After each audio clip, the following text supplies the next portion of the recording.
The Great Gospel of John, revealed from the Lord through the inner word to Jakob Lorber. Volume 7, Chapter 52 and 121. Jesus elucidates destiny or free will.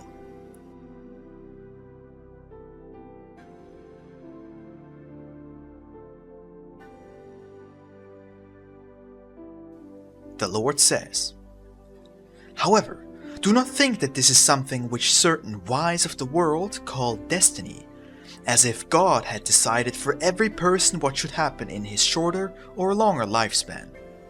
To think and believe this can bring death to a soul, because this is a teaching which is a secret product of hell, since it represents the direct opposite to the true principles of life out of God for men.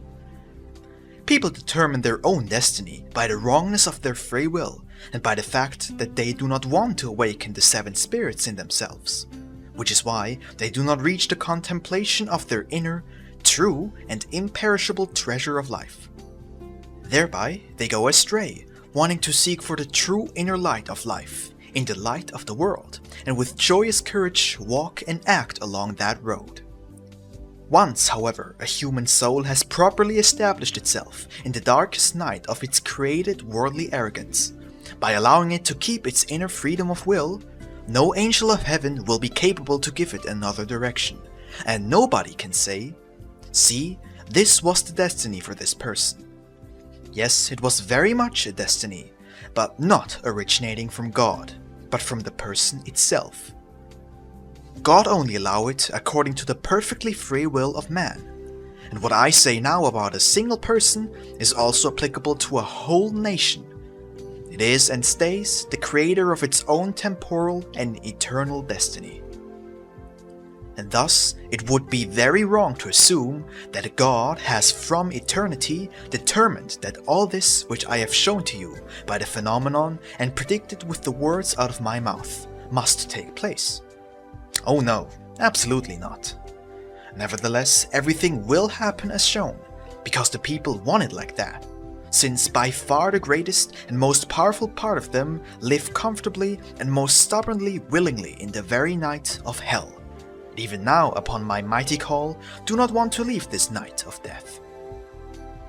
Because I can do no more than what I have done now, have done in the past, and still will do, if they are to keep their complete freedom of will, and he does not comprehend it, and who does not take note of it, his blindness and the great stubbornness of his heart cannot be healed by any means that one could say is true, good, and gentle. As a last effective measure, a judgment must come, but for the judgment to break loose, the cup must be full, which will, as I have said, soon be the case with this nation.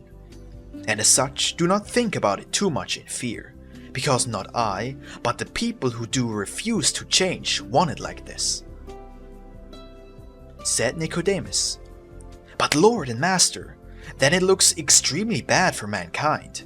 If even God cannot help such people against their own stupid will and stubbornness, then who else could help them?" Said I, "Yes, friend, there are many earthly things which you can see and touch but do not understand. So how do you want to understand and comprehend purely spiritual things which you do not see and in any way sense? I have explained that God, because of his eternal order, may not influence man in his inner spiritual development by guiding and directing him with his omnipotence.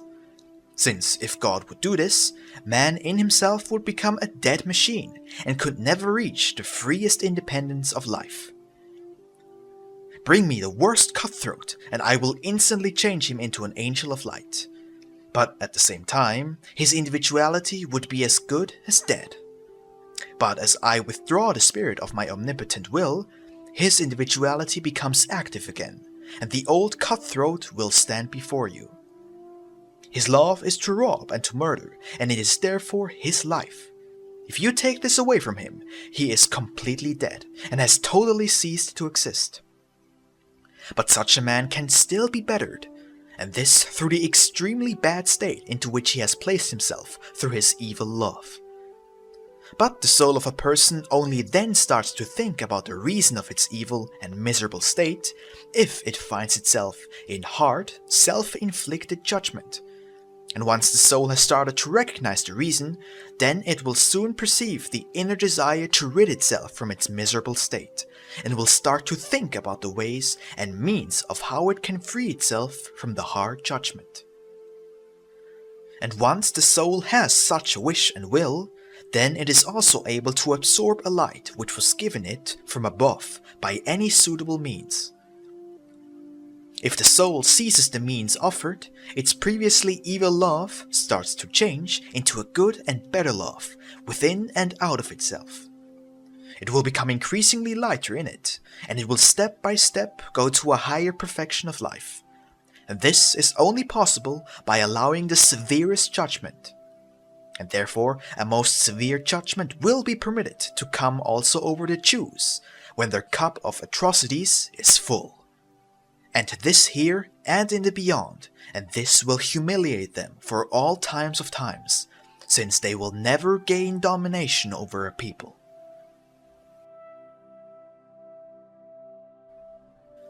Chapter 122. The Guidance of Humanity, Knowledge, Intellect, and Free Will.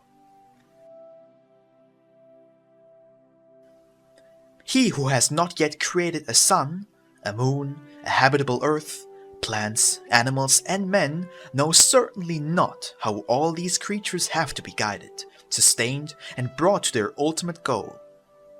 I, however, know all this, and I have established an eternal order, without which nobody could achieve anything.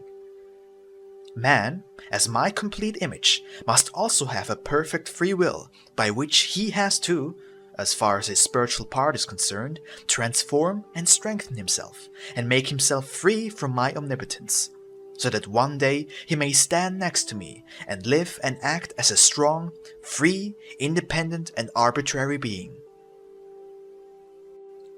Look, all creatures are subject to laws, which are established by me. Also man, where his body is concerned. Only the soul and the spirit of man are not. That is, as far as his will and the freedom of learning and the realization of everything are concerned. The form and the structure of the soul, in all its parts, is of course also subject to laws, which are established by me, but only in such a way that, precisely because of the free will in man, he can become either very noble and strong, or very ignoble and weak. But the free will of man would be of little or no use at all if he would not have the possibility to learn and to recognize freely, and from that a reasoning that shows to the will what is good and true and what is wrong and bad.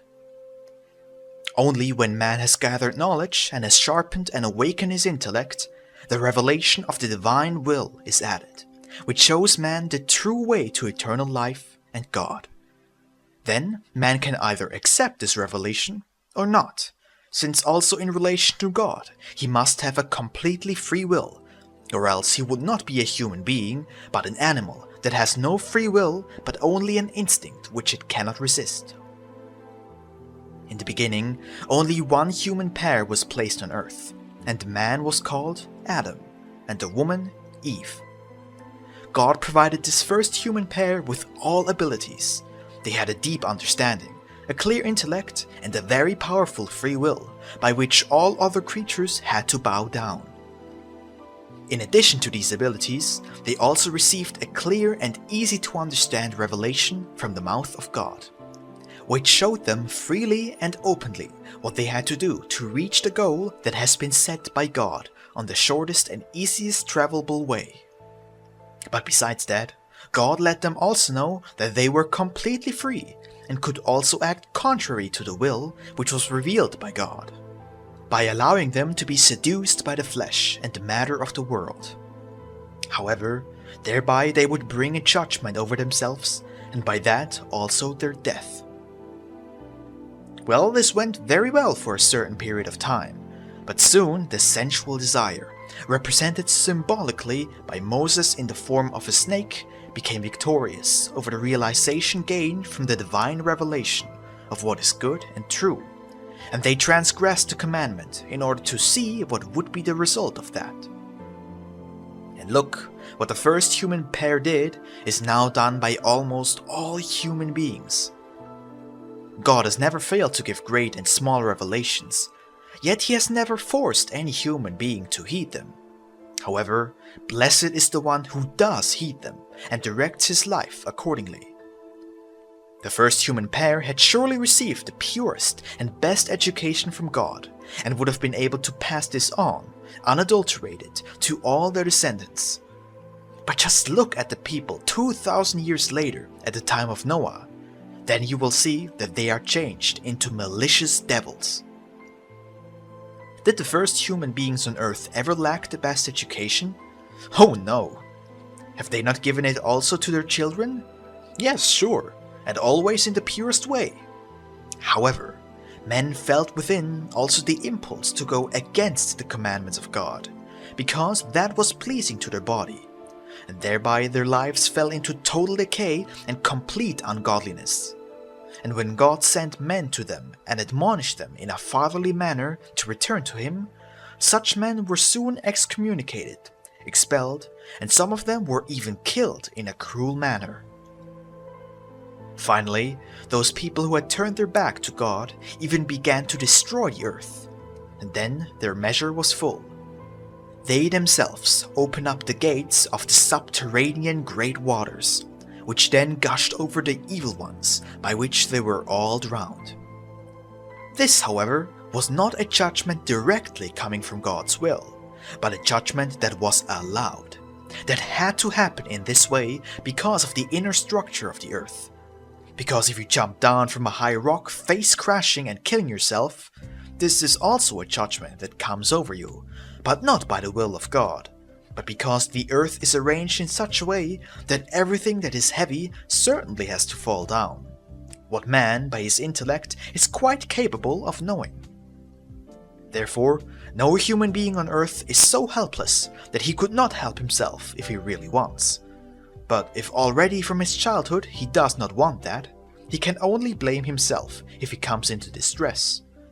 And what I am saying now of one person applies also to a whole nation.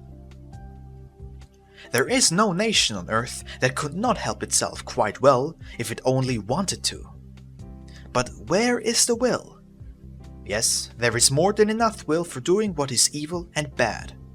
But for the spiritual, which is purely good and true, the good will is lacking, because it is not according to the sensuality of the flesh.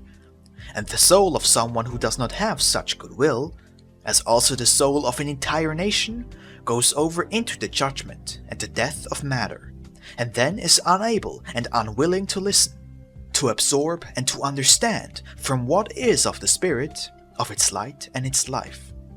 And if one wants to wake up such souls who are imprisoned in their flesh, they become mad and furious, fall upon those who are trying to wake them up, like wolves upon lambs, and strangle and tear them pitiless to pieces without any mercy.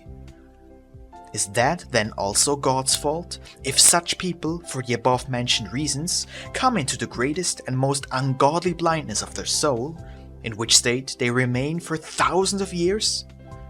If God allows a warning judgment to come over such people, this is surely fatherly good and wise.